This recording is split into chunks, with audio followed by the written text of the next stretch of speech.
अस्सलाम वालेकुम students. Exercise review exercise number 4 हमारे पास है। आज हमारा लास्ट लेक्चर है इस चैप्टर का, तो इंशाल्लाह ये चैप्टर आज कंप्लीट हो जाएगा। लास्ट टाइम जो थी वो 4.4 का क्वेश्चन नंबर 5 और 6 कर लिया था, वो एक्सरसाइज कंप्लीट हो गई थी। साथ के साथ मैं आपको रिव्यू एक्सरसाइज के कुछ क्वेश्चन देती जा रही थी जिससे रिलेटेड वो आते थे। अब जो है आप कुछ स्टूडेंट ने मुझे ये कहा था कि क्वेश्चन नंबर 5 नहीं हो रहा, हम इसे करवा दें, तो ये आज ये करेंगे। क्वेश्चन नंबर 8 कर लेंगे रिव्यू का, और 7 में से तो हो सका तो मैं एक पार्ट करवा दूंगी। अदरवाइज़ ये जो सारे क्वेश्चन हैं आपके पास, ये किसी ना किसी एक्सरसाइज में से ही हैं।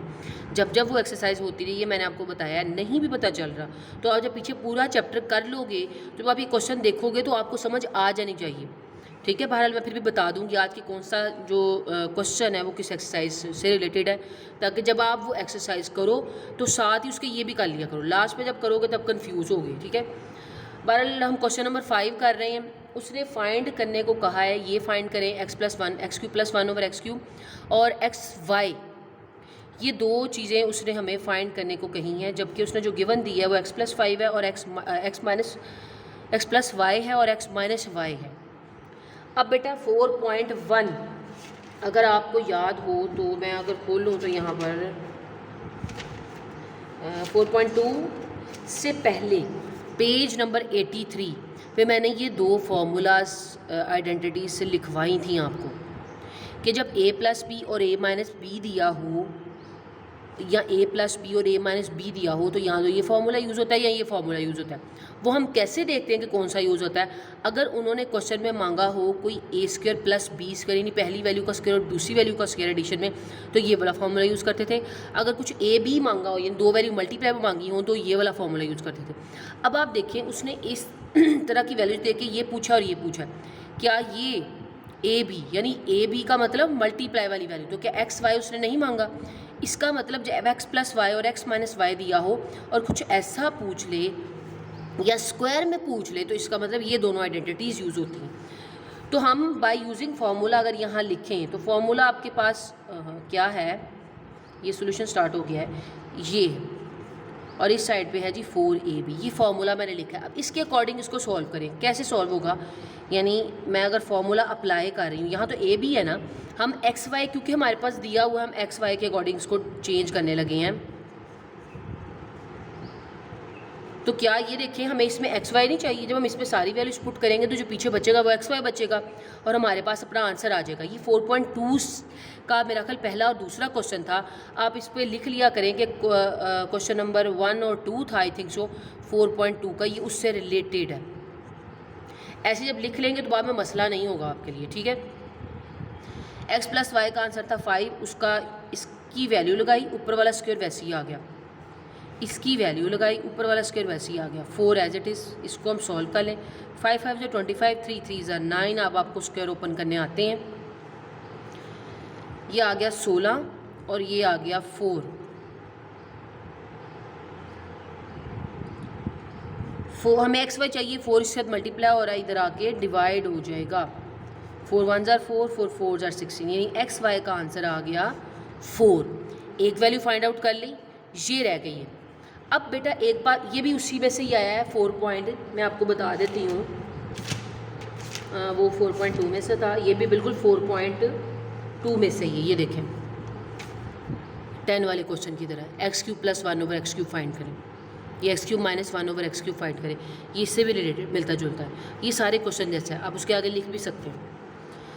हमने देखा था जब वो हमसे पूछे कुछ क्यूब वाला प्लस में हो या माइनस में हो, तो आप देखते हो कि आपके पास x+y अगर प्लस में मांगा हो तो प्लस वाली वैल्यू देखते हो, माइनस में मांगा हो तो माइनस वाली वैल्यू देखते हो। अब ये अलग अलग क्यूब है, हम अलग अलग क्यूब तो नहीं लेंगे, हम जो उसने दिया हुआ है हम उससे रिलेटेड, यानी उससे मिलता जुलता जो नीचे उसने गिवन दिया है उसका ले लेते हैं क्यूब, बोथ साइड्स का। क्योंकि जब इसका क्यूब ओपन करेंगे वो खुद ब खुद आपके पास जो आपकी रिक्वायर्ड फॉर्म है वो बन जाएगी। ओहो सॉरी, यहाँ पर लिखा हुआ है y cube, sorry x cube plus y cube है, ओवर में नहीं, क्योंकि जब 1/x(y) आएगा तो यहाँ पर 1 होना चाहिए था। ये क्वेश्चन लिखने में थोड़ी सी मिस्टेक होगी, इन्होंने मांगा हुआ x cube plus y cube, या जब अकेले अकेला क्यूब मांग रहा है तो यानी x cube plus y cube मांग रहा है तो एक्स प्लस वाई का क्यूब ले लेना है। जब इसको ओपन करेंगे वो खुद ब खुद यही आंसर आपको जनरेट होके मिल जाएगा। अगर x cube minus y cube answer में मांगता तो माइनस वाले का क्यूब लेते, होल क्यूब लेते हैं, वो खुद ओपन होके अलग अलग क्यूब बन जाता है। यही काम हमने 4.2 में भी किया था। अब इसका ओपन करते हैं क्यूब। आपको फॉर्मूला आता है पहले, जो मैंने आपको जनरल लिखवाया था, अगर आपको याद ना हो मैं लिख दूँ यहाँ पर। a प्लस बी का होल क्यूब पड़ा था, a cube plus 3ab into a plus b plus b cube. A b का मतलब होता है फर्स्ट टर्म और सेकेंड टर्म। ये अब हम इस पर अप्लाई करते हैं अगर, यानी फर्स्ट का क्यूब प्लस 3ab का मतलब first second into a plus b यानी first plus second plus b यानी सेकेंड का क्यूब। ये वाली वैल्यू जो इक्वल के, इसको अलग से खोलेंगे। 5 5 से 25, 25 बाई 5 125। अब इसको देख लेते हैं, इनको अलग अलग कर लेते हैं। 3xy लिख दिया, ये x प्लस वाई हो गया, यानी क्यूब अभी बस ओपन किए हैं इसके। अब कुछ सोल्व हो रहा है। मैंने आपको ये बात भी बताई है हमेशा, जब क्यूब वाला फॉर्मूला लगता है होल में इस तरह से दो साइडों पर, दो साइड्स हों, मतलब दो साइडें होना ऐसे, उस पर फॉर्मूला ऐसे ओपन कर रहे हो, तो उसमें जो ये अंदर a प्लस बी वाली टर्म होती है ना, यानी ये फर्स्ट और सेकेंड वाली टर्म, इसकी जगह इसकी वैल्यू पुट करनी होती है। यानी वो क्वेश्चन में जो दी होती है x प्लस वाई की 5, यानी यहाँ भी हमने x प्लस 5 लिया है ना, यानी x प्लस वाई, यानी हमेशा उसकी जगह उसकी वैल्यू पुट कर दी। एक स्टेप ये हो गया। इस क्वेश्चन में एक्स्ट्रा बात ये भी दी हुई, क्योंकि उसने एक्स क्यूब और वाई क्यूब कही है, हमें एक्स वाई भी नहीं चाहिए। आपने देखा कि एक्स वाई की भी तो वैल्यू दी हुई है, एक्स वाई ये यहाँ पर तो नहीं थी, लेकिन जब हमने यहाँ निकाल ली तो तब एक्स वाई की वैल्यू आ गई, इसलिए हमें पहले एक्स वाई निकालना ज़रूरी होगा, ठीक है, क्योंकि एक्स वाई निकाल लेंगे तो फिर यहाँ पर वैल्यू पुट कर सकेंगे। इसका मतलब कि एक्स वाई यानी ये मल्टीप्लाई और ये मल्टीप्लाई डाल दें, उसकी भी वैल्यू पुट करनी थी। एक ही स्टेप में कर लें, मैंने 2 स्टेप में इसलिए किया कि आपको एक एक समझ आ जाए कि ये भी थी पुट की और ये भी थी, आप परेशान ना हो कि ये दोनों वैल्यूज़ कहाँ से आ गई हैं, नहीं। अब इनको आपस में देखिए मल्टीप्लाई कर लेते हैं, ये मल्टीप्लाई हो रही है, 3 4 12, 12 5 60 और ये आ गया वाई क्यूब, ये 125 यहीं रह गया। हमें चाहिए एक्स क्यूब, हमें चाहिए वाई क्यूब, हमें 60 नहीं चाहिए, प्लस का है, इधर 125 के साथ जाके माइनस हो जाएगा। 125 में से जब आप 60 माइनस करोगे तो आपके पास आता है 65। ये आपका रिक्वायर्ड आंसर है, ठीक है। उसने 2 चीज़ें फाइंड करने को कही थी, ये दोनों फाइंड हो गई हैं। अब जिसको क्वेश्चन 5 नहीं आ रहा था वो यहाँ से देख ले, और आपका अगर आता भी था तो आपका 4.2 का भी रिवाइज हो गया। अब क्वेश्चन नंबर 8 देख लेते हैं। बेटा ये क्वेश्चन नंबर 8 राइट कर दिया है। अब इसमें उन्होंने कहा है सिंप्लीफाई करें।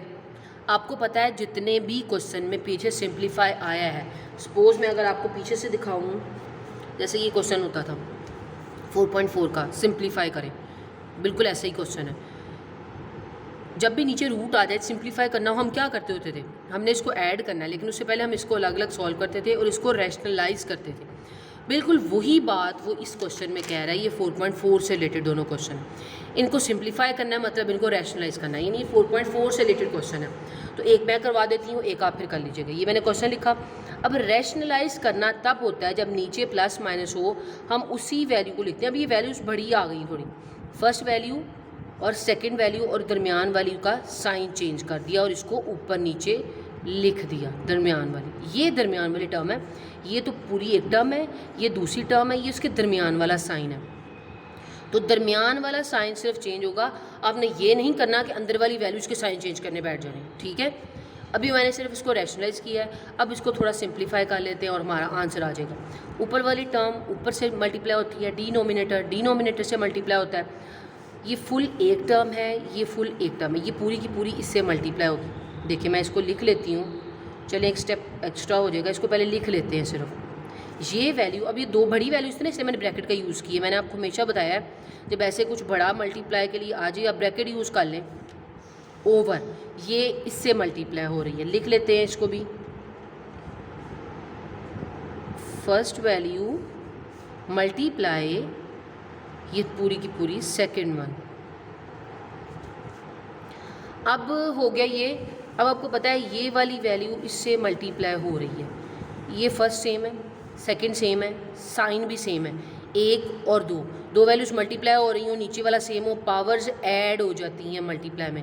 तो आपको ये तो डायरेक्ट जैसे मैंने उस दिन भी करवाया था, यानी ये वाली पूरी टर्म का स्क्वायर आ जाएगा नीचे।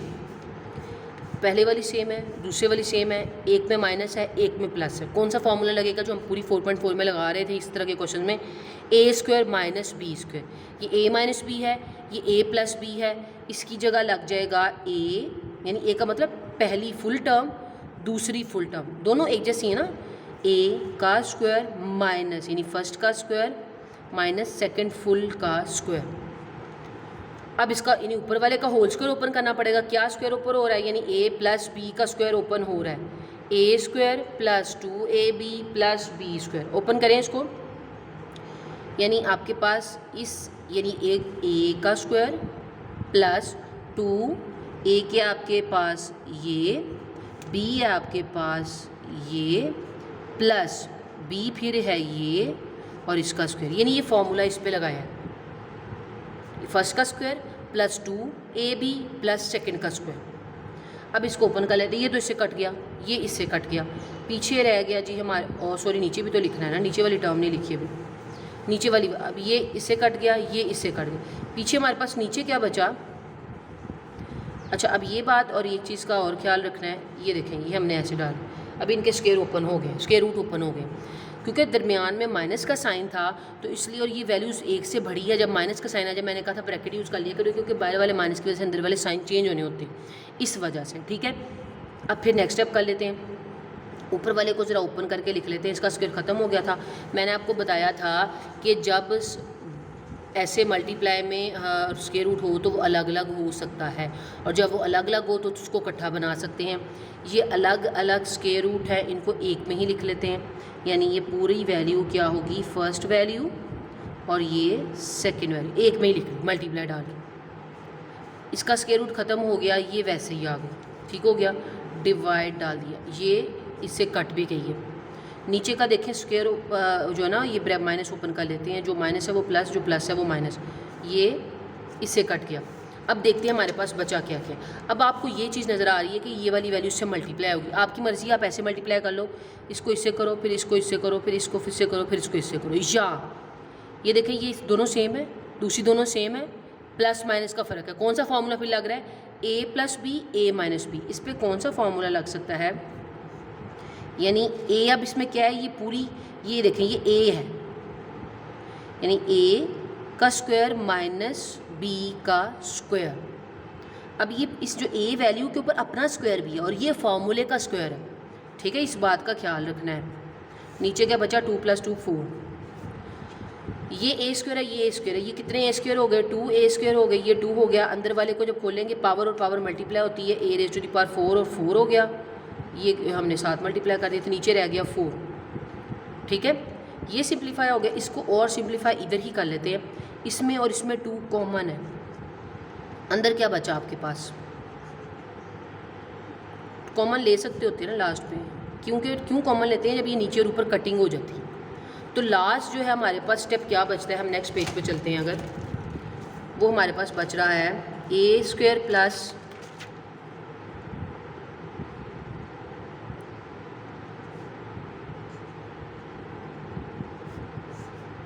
ये आपके पास आपका फाइनल आंसर आ गया, ठीक है। तो ये हमारा जो क्वेश्चन है वो कंप्लीट हो गया है, पार्ट नंबर 1। पार्ट नंबर 2 भी बिल्कुल ऐसा ही है। अब इसमें तो एक वैल्यू थी, इसमें देखें ये 2 वैल्यूज़ हैं, ठीक है, ये तो कंबाइन थी ना, एक ही लाइन में जुड़ी हुई थी, ये अलग है। आपने समझना है इसको अलग से रैशनलाइज करना है और इसको अलग से रैशनलाइज करना है। इसको जब रैशनलाइज करेंगे तो क्या होगा, 1/a माइनस ये होगा और मल्टीप्लाई a प्लस और a प्लस नीचे ऊपर, इस तरह ये a प्लस में और a माइनस नीचे है, इसका अलग रैशनलाइज, इसका अलग रैशनलाइज, फिर वैसे उसको सॉल्व करते जाएंगे। जैसे हमने लंबी क्वेश्चन ये किया था, एक ये जो थी 2 वैल्यूज़ वाले, 3 वैल्यूज़ वाले, ये बिल्कुल वैसा ही ट्राई करें।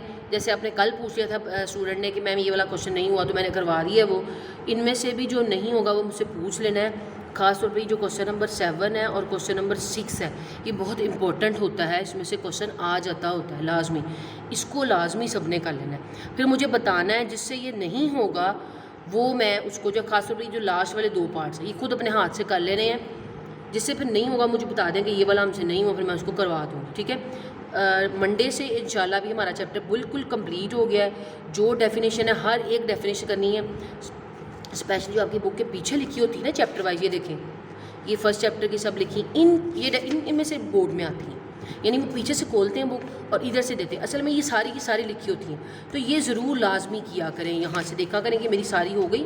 तो ये चैप्टर वाइज मतलब एक बार इन्होंने सारी लिखी हैं, जैसे पहले सीक्वेंस वाइज पहले की लिखी होंगी, फिर दूसरे की आ रही होंगी, फिर तीसरे की आ रही होंगी, फिर यहाँ जाके ये 4th 1 की शुरू हो जाएंगी ऐसे ये वाली। ठीक है, तो ये कर लिया करें। चैप्टर नंबर 5 इंशाल्लाह मंडे से स्टार्ट करेंगे और चैप्टर नंबर 5 जो है वो हमारा जल्दी हो जाएगा। ठीक है, तो आज के लिए बेटा इतना ही है। अल्लाह हाफ़िज़।